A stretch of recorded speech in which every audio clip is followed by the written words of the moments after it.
and for your willingness to engage in this level of public service. We've had NERC come in here and testify to us that many of our nation grids face serious reliability issues. We've touched on that a little bit already. NERC said unequivocally, one intervention that would be beneficial to reliability is new interregional transmission. We introduced big wires to try and help coordinate that interregional grid build-out. But FERC actually has existing authority to establish a minimum transfer standard and hosted a staff-level workshop in 2022 on the topic. So just each of you down the road, and I've got a couple other questions. So do you agree with NERC, and what value do you see in a federal minimum transfer standard? And will you commit, if you are confirmed, to exploring the benefits of establishing minimum transfer capabilities between regions? Thank you, Senator, for that question. As I mentioned earlier, I'm a big believer in making sure that we have reliable service, including building necessary and beneficial infrastructure, including interregional transmission facilities. I do think, in general, and ideally, we would love to have standard across the country.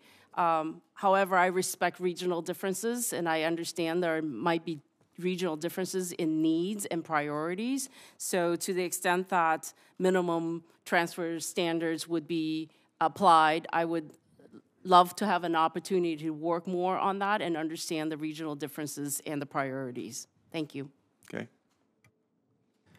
Thank you for the question, Senator, and thank you for your leadership on this topic. I do agree with the NERC's assessment that interregional transmission is one of the key solutions to the weather-driven grid reliability challenges that our nation faces, and then getting bigger than the weather is a potential solution to those, among others. If honored to be confirmed, I would be delighted to consider ways, along with my colleagues, on how to find a solution to that reliability threat. Thank you. Great. And Senator, I also, of course, agree with the concerns to reliability, and I think it's important to look at all options that could help us address that problem to the benefit of rate makers.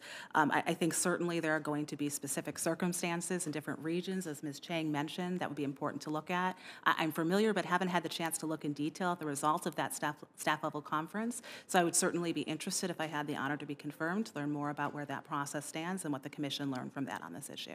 Great. Thank you, Ed.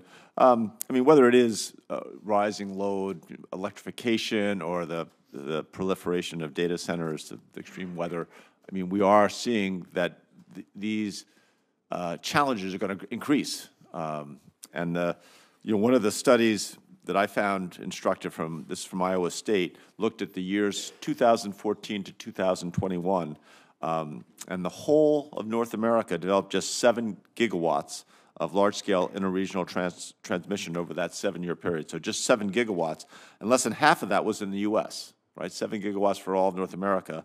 Of that half, 0 has been completed yet. Over the same period, South America developed 22 gigawatts, right? Well, we couldn't even do 3.5. Europe did 44 gigawatts, and China did 260 gigawatts. And I think, you know, the key reliability challenges that are in front of us, we haven't been facing them. And given how long this infrastructure takes to build, are you worried that we are falling behind our peers in terms of our interregional capacity? We'll start down this end. Senator, I agree. I think there's been a theme this morning that in terms of having needed infrastructure build out, that is very important. And I would be looking at this issue in terms of what FERC's particular responsibilities and authorities are in that area. So I agree that this is an important question to make sure how can we encourage the right sort of investments. I would be looking at in the context of FERC's rate-making authority, what it looks like in terms of its responsibility for just and reasonable rates and creating the right market incentives to be able to have the important reliability and resource adequacy that we need for consumers across the country in this and in other areas. Right.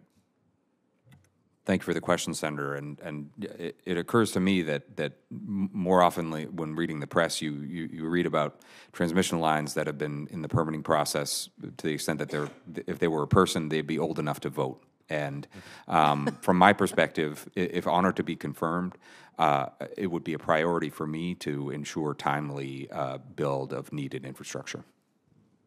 And Senator, as I've dedicated a lot of time in my career to understand the issues on regional and interregional transmission, and as you have stated correctly, that load is just growing. Data centers are coming in through different communities, and I am concerned about the reliability, but also the cost associated with energy for different regions. So to the extent that beneficial transmission and interregional beneficial transmission will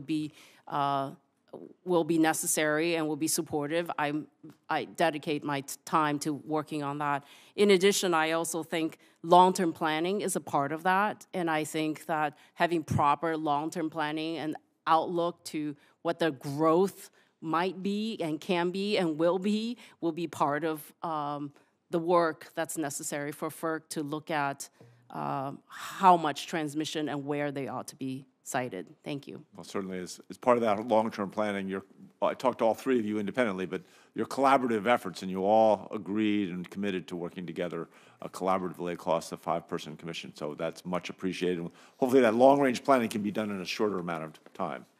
Yield back to the chair. Senator Cassidy. Thank you all. Appreciate your